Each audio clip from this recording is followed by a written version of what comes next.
So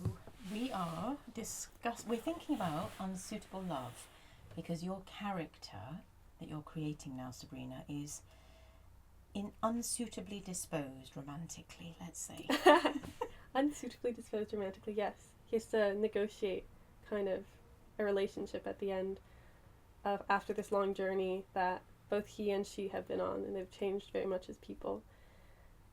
And quite literally, I think with the kind of magical realism aspect of my story, she's kind of physically changed in her temporality. So who is he and she? Who are the lovers? Yes. Just so remind me. It's based on a kind of retelling of The Snow Queen, Hans Christian Andersen. And so he being Kai, and then she being Gerda. And there are these two kind of twin flames, I guess. They're kind of positioned at the beginning as quite literally twins, twin houses, twin lives. And in The Snow Queen, the main object that holds our interest is that shard of sharp glass that penetrates. So I just wondered what you're doing with that image in your version. I think when we're looking at the glass shards, it's interesting. It's how, if they're falling from this kind of sky or this place above, who they fall on and when. It's like, is this happening in one temporality? Like, is this, they all fall and it's like one rainstorm that comes and attacks, I guess, the bodies of these people who it lands upon, or the glasses. So one event, in other words, one major event, one incursion. Or is Kay just one of kind of many? And it's hiding in all these parts of the world. It's any quest to find them would just be, it's become grains of sand. It's kind of a impossible pursuit. And so also the kind of ending, I think, of the fairy tale being always the idea of return, but like when they return to each other, unsuitable love occurs, it's like their ages are different. So you're trying to bend time, aren't you? And you're trying to find a structure for your story based on the original story, which is very compelling. But the original story has them just as children. They remain in one temporal space. But you're interested in Kay and Gerda also evolving, a more of a Bildungsroman story, meaning coming of age, so that time passes and there's perhaps an interruption of one temporal strand. There might be more than one temporal strand. So there was a little interruption. By a little person. Friend. A little friend has just interrupted to remind us of children. He likes the look of the poem. He likes the look of the poem we're about to discuss. But yeah, one temporal strand. One temporal strand. Because I think a lot of the Snow Queen has to do with time. I think the idea of waiting as well, which we've talked a lot about regarding unsuitable love. Much of it seems to revolve around people waiting. Absolutely. And the way in which waiting affects love, the way in which it suspends love, or perhaps makes it less desirable, more painful, less real, more theoretical. They say absence makes the heart grow fonder, but I'm not so sure about that actually with waiting. And actually Rossetti's poem, Christina Rossetti's poem, might be helpful. Yeah. I think it's interesting. Earlier today we were talking about the way in which you and I separately and individually experience time as multiple strands, multiple threads, multiple temporalities, let's say. And as soon as our little friend arrived with that noise on the metal cover to my water tank, one's immediately thrown out of this zone where we're sitting discussing the Snow Queen and your version of the Snow Queen story into another. And I suppose that's the nature of time all the time, is that we pass through and we have to live with interruption and disruption. And some writers do really well with that. I think like Virginia Woolf, she thrives on the idea of there always being an interruption, a shaft of time that comes in and takes over what we think is continuous and impervious time.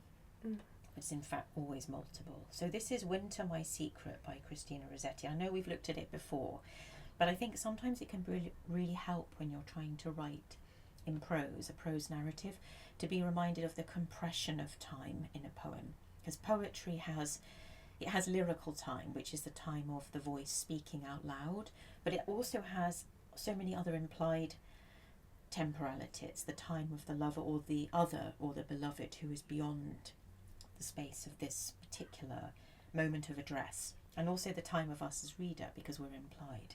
So I'll read the first part. Winter, My Secret by Christina Rossetti. I tell my secret. No, indeed, not I. Perhaps someday, who knows? But not today. It froze and blows and snows, and you're too curious. Fie! You want to hear it? Well, only my secret's mine, and I won't tell. So that's the first stanza. And it's so much a direct address and an implication, and she's teasing us, and we're already the beloved other. Yeah, we're brought into that address, or we're some kind of implied overhearer or listener. Someone sneaking around, perhaps. And there's already a sense of privacy even to that person who you assume there would be an intimate connection to. There's still that kind of sense of the speaker protecting that some kind of thing for herself, keeping something for herself. Absolutely. So, I mean, we don't know who she's addressing. That's the nature of the secret, isn't it? I mean, she could be addressing herself. She could be addressing society, the company she keeps, the weather, the snow. Stanza 2? Yeah, stanza 2. Or, after all, perhaps there's none. Suppose there's no secret after all, but only just my fun. Today's a nipping day, a biting day, in which one wants a shawl, a veil, a cloak, and other wraps. I cannot ope to everyone who taps, and let the draughts come whistling through my hall. Come bounding and surrounding me, come buffeting, astounding me, nipping and clipping through my wraps and all. I wear my mask for warmth. Whoever shows his nose to Russian snows, to be pecked at by every wind that blows. You would not peck. I thank you for goodwill. Believe that leave the truth untested still. Spring's an expansive time, yet I don't trust March with its peck of dust, nor April with its rainbow-crowned brief showers, nor even May, whose flowers one frost may wither through the sunless hour. Perhaps some languid summer day when drowsy birds sing less and less, and golden fruit is ripening to excess. If there's not too much sun, nor too much cloud, and the warm wind is neither still nor loud, perhaps my secret I may say, or you may guess. I want to repeat that last line. Or you may guess. Or you may guess. So why do we like this poem so much, Sabrina, as storytellers, as people interested in narrative, telling, showing? I mean, it's just, we were talking about voice actually, or you were talking about that today to one of the students, and I think the voice is so clear from the beginning, and it's a kind of lurking voice of it's almost like a creeping voice where the speaker is kind of inching through and teasing. It's playful. It's very playful, I think. You know, we still don't know as readers or as listeners at the end if there really is a secret or not, if there's even something to hide in the first place, and what that kind of construction around this idea is from. Where do you get that sense of creeping through? Where does that come in really strongly? I think for me it's through the kind of playful rhythm. It's this kind of inching forward I see with, I think explicitly with verbs like when we get a nipping and biting day, that's, I think when you think of a biting day, it's, you bite after bite after bite, and you nip after nip after nip. These are kind of repetitive verbs that in some ways, or in many instances, you don't just bite and chomp and it closes forever unless you're a pit bull. There's this kind of repetition. To me, it's like a kind of pattern of walking or of movement. So it builds to me that momentum. So as you say nipping and biting, it, to me at least, as I read the poem, it never really ends. These verbs kind of just instigate or initiate themselves and then continue. And what's nipping and biting? There's a character too, though, isn't there? That she's travelling through with. Suppose there's no secret after all, but only just about today. I mean, I think it's the day. Today then being that kind of small unit within winter, or within something much larger. And so this moment, or this kind of capsule almost, Yes. that she is in. Yes, and it has atmosphere, so the wind becomes a character too, right? Mhm. Is implied in nipping and biting and And buffeting. I love the nose. Yeah. The Read that part. pecking of the nose. Read that again. Mhm. I wear my mask for warmth. Whoever shows his nose to Russian snows, to be pecked at by every wind that blows, you would not peck. I thank you for goodwill. Believe, but leave the truth untested still. So what's pecking at her nose? I think it's implied at first that it's the wind pecking at the nose. It's kind of whipping and lashing when people get a pink nose in winter. But then when she says you would not peck, I think that makes us reconsider the verb of pecking, but also makes us reconsider who the address is towards. Yeah. Who the addressee is. Who the addressee, who the addressee is. Because maybe perhaps she is then talking to a wind, or to some kind of season or temperament that is kind of lashing and moving. And maybe that's the emotion of lashing, of this kind of wind. So what we're doing is we're speculating on an implied presence. Mm-hmm. And that's what I think a poem like this with such lyrical narrative layering. And she uses words like veil and shawl, doesn't she? And open. She won't open and wrap. So there's layer upon layer here in the imagery, layer upon of time, but also of presence. So that by the time we get down to the pecking of the nose, there's another person there. There's another character. There's an I and there's a you, and the poem is asking us almost to invent, to make something up. Make a character. Yeah. I think that's why you like it as a storyteller too. So how could you use this to benefit your story? Because I know one of the things that we speak about a lot, and it's the same for all writers, is how are you going to generate a structure, an order of things? Even if you're messing around and mixing up the order, how are you going to put the parts together? And how does a poem take us to a novel or a story? What is the sequence in this poem? Because there is a sequence. I think it's following the character. So we have the implied conflict as well, and it's this idea of the secret, and it's being withheld from this character, this other character, the you and the me, and the you that is slowly building throughout. And I think it's through understanding how that person is being built. So it's not just, okay, we have two characters, that's what makes a story. It's, I think, how is this other character, how's this you being built in relation to me, and how does that relationship and that dynamic form what you could call a story, I suppose, of this dynamic. And so it's an encounter, isn't it? It's an encounter with feeling, and it's an encounter with the mood produced by a certain emotion. And it's almost like a sort of, there's a magnetism to this poem, I think. You know, there's a centrifugal force, which is partly there because of the weather she gives us. She gives us the snow. This whirling wind. Yes, the whirling, twirling. There's so much choreography in this poem. And I think I've said to you, we were talking yesterday about choreography, but for me, good writing has to have choreography. There has to be a pattern of movement. We have to be moving towards something. And you've told us already, Sabrina, that the plot in some ways of this poem, quite simply put, is a day. But it's a day that's timeless. A day that is all of winter. That is all of winter. And she uses, what's the last word of the poem? Guess.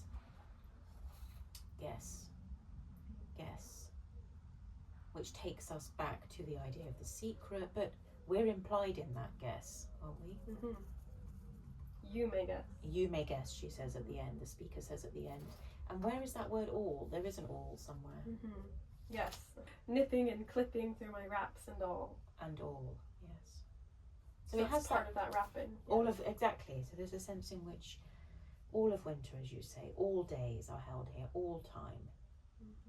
Collected through this, some kind of, almost like a fabric together, brought the fabric together. Of time, So how might you, Sabrina, the writer, implement this poem? Directly use it to help you generate a character, a dynamic, a relationship. As you say, all stories are built around that. As I think I said that the speaker's voice is clear from the beginning, but I think it's only clear because of this other subject we are curious about. I tell my secret. No, indeed, not I. And there's a kind of partitioning of I and this other thing, this addressee. And the partition comes through the punctuation, right? Yes. So there's a question mark and then a semicolon. Not I, semicolon. And then there's a question after that posed to whoever, the speaker is talking to or addressing. So we spoke today about the word interview in our class on Wilkie Collins' The Moonstone. And one of the students dissected the word interview, and she gave us a very pithy summary of that word, coming from Old French, I believe, which means between, a seeing between two, right? And there is a kind of interview going on here, isn't there? Yes, this privacy between two.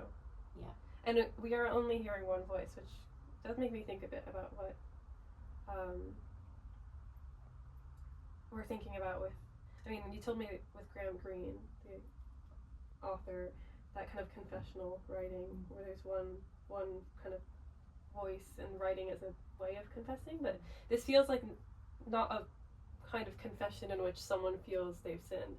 This feels like one that a person feels like they are holding something almost powerful, or something that someone wants and to toy with and play. Someone's heart, I guess. Someone's heart, yeah.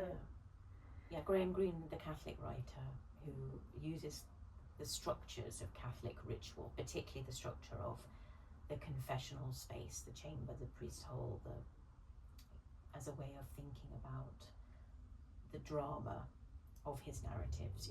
The sin. There's always a sin in a Graham Greene novel, some wrongdoing, and then we have to consider whether or not that character will be pardoned or absolved, or whether they have to morally compromise. Those are usually the way that he structures his stories. But so I think I don't think it's a very direct relation, but I think that idea of what you just said with the box, or that it happens in this contained space, and we have the capsule of the day, which is all of winter. I think that's what the fairy tale does in some ways. It gives all of time in no time. It is timeless, and I think in that time of waiting, which I have perceived in the fairy tale as time of waiting, is in some ways all of winter. It is this kind of strange everything and nothing. And I think that's deeply rooted in an awareness of time, I think, or a lack of awareness of time. Like we talked about having our own threads of time and people's relationships to time.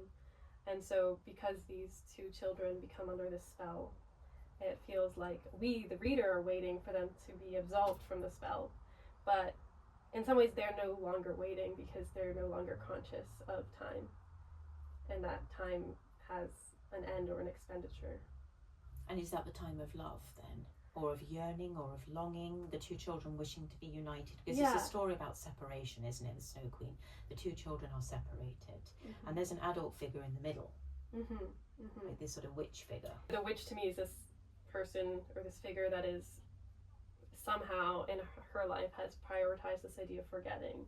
And that's a very sad thing to me. I think if people are longing to forget, that means something must have happened by which or through which they believe that it's better to not experience and not to hold an emotion, or not to, and it's regret. You wish it didn't happen.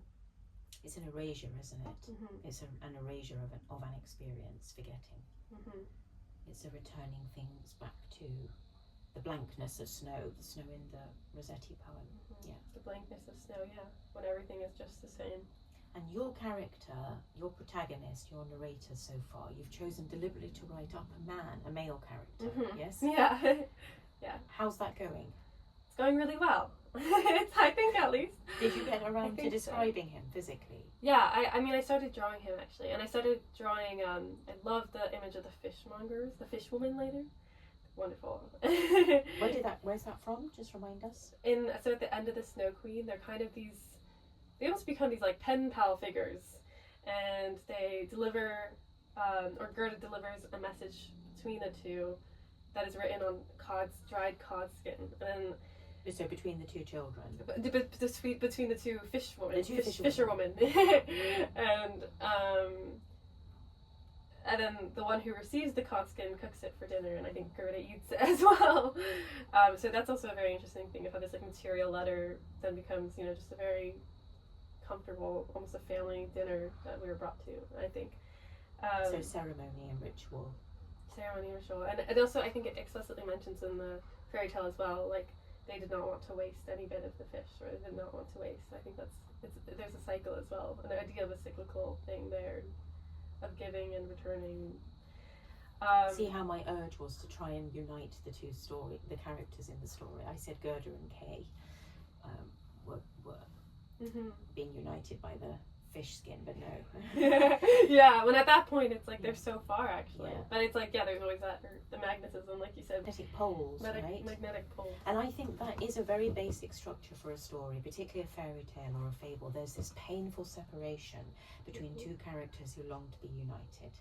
Yes, that's a very classic quest narrative structure, isn't it? Yeah, because it's, the quest for Kay is what the story really is. And they're not exactly siblings, they're not exactly lovers. It's a very ambiguous love, isn't it, in the original story? Yeah, it's, I think, likened to a kind of siblinghood, but it's likened to it. It's not kind of directly even related, and they are not directly related. And so I think it is up to be ambiguous. A kind of kinship, but not necessarily of bloodlines. And how that travels through different kinds of love. Yeah. Excellent. Yeah, and how we make, what it is that draws us to another, how we make connections, how we make contact, who it is that structures our journey. Because love is a force, it's a propulsion, it's an energy field. Yeah. But it's also a pursuit. It's right? a pursuit. Like Gerda is on this quest, and she could have otherwise left it, and it would be a life without Kay.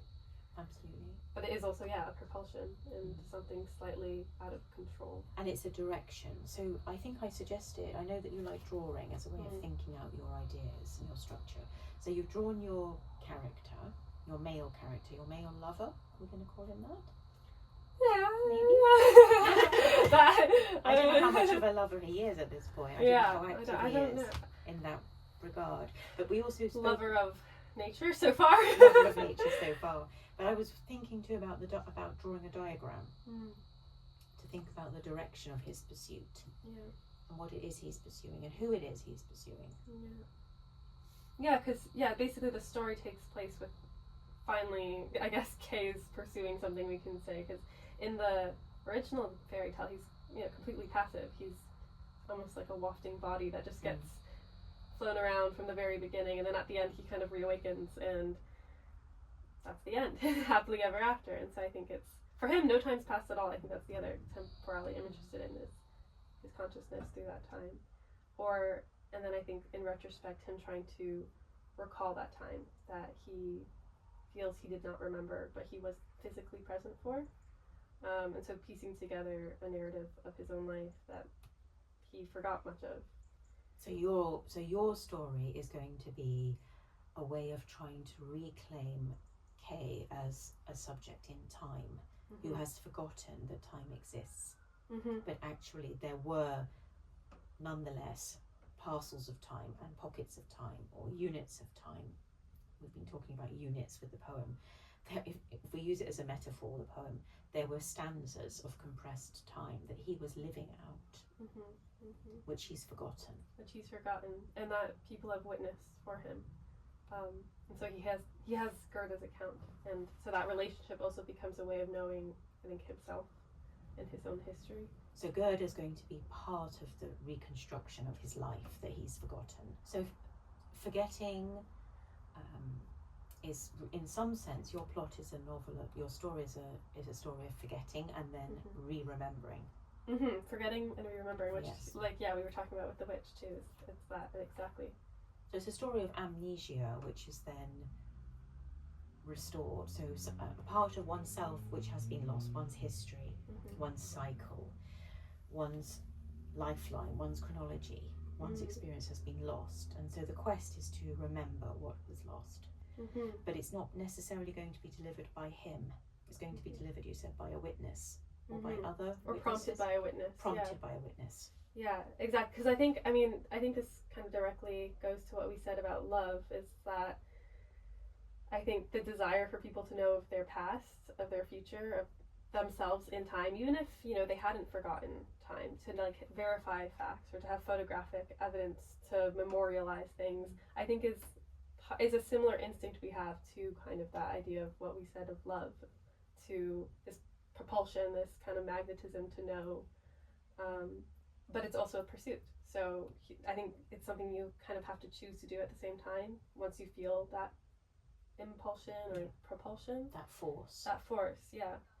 And so this is him, choosing to pursue it. And then it ensues. It ensues. I like that. It ensues. And if you had to say what word, line, image, part of Rossetti's poem you might keep as a prompt, you might imagine that the words are cut out and put it on a little piece of paper in your pocket. Which shard would you carry with you to help situate you and direct you? I mean, I think I'll take many of them. I think something that might continue my story, or kind of prompt myself really, is the last line that we kind of talked about. Can you read it again, please? Perhaps some languid summer day, when drowsy birds sing less and less, and golden fruit is ripening to excess. If there's not too much sun nor too much cloud, and the warm wind is neither still nor loud, perhaps my secret I may say, or you may guess. And it's that, or you may guess. Or you may guess. Yeah, because I think if someone's trying to piece together history, I think it's that permission to guess in some ways. It doesn't have to be veritable fact, and that comes to writing as well. You may guess. Permission to fictionalize. Exactly, permission to fictionalize. So you as writer also have that permission to fictionalize and invent, especially when working off of existing material like a fairy tale. And a series of events. So therefore you can put those events in any order, but you do need to have some sequence. Yes. As a poem does. I mean, a poem is a return. We start with a question and we end with a question. And it's pushed back out towards us, the reader, or perhaps to the addressee, whoever the addressee is. I mean, it's us, the reader, but it's also others are implicated here. So the shape is a circle or a return. Yeah. That's just making me think of the other stanzas now as well. I do think that, I think to me it's like the first part of the poem is more of that relationship building too. So I think that's a integral part to what I will carry with me. Building a relationship. Yeah, or the way people are, I guess it feels kind of like like you said with Impressionist paintings, shapes are made through light, that it is not even a tree is drawn out by being a tree or by green leaves and a brown stump. It's that, just the impression of light. Where the light falls. Where the light falls. Yeah, where the light falls. And I would say image. in poetry, it's where the stress falls, right? It's where the stress falls. That's what you hear. So, for example, I tell my secret? No, indeed. Not I. That lingering on the second I. So there's an I at the beginning. I tell, which I tell. There's I tell, yeah. I tell. The stress is not on the I there. Exactly, the stress is on telling. I tell my secret. There's several ways you could say that, but secret, it has two stresses. No, indeed. Not I. It's a long I. It's a long syllable at the end. So, I mean, that's how poetry works. It's a series of significations through sound. And that line could be read several ways, but there's still something underneath the surface, which is holding me in place as a reader and a listener. I mean, now that you've read it that way too, I'm thinking of it like the initial eyes, like you said, it's unstressed and it's almost like a hint. Yes. And then by the end of that line, it's like the eye has grown into a pronounced figure, and that it's that kind of that impression of a person or of a figure, a character. So the light, if we use the metaphor of light, the light falls on the end of the line. The light falls on the last eye, yeah. The first eye is hidden, like you say, a hint. In a shadow or something. A shadow, exactly.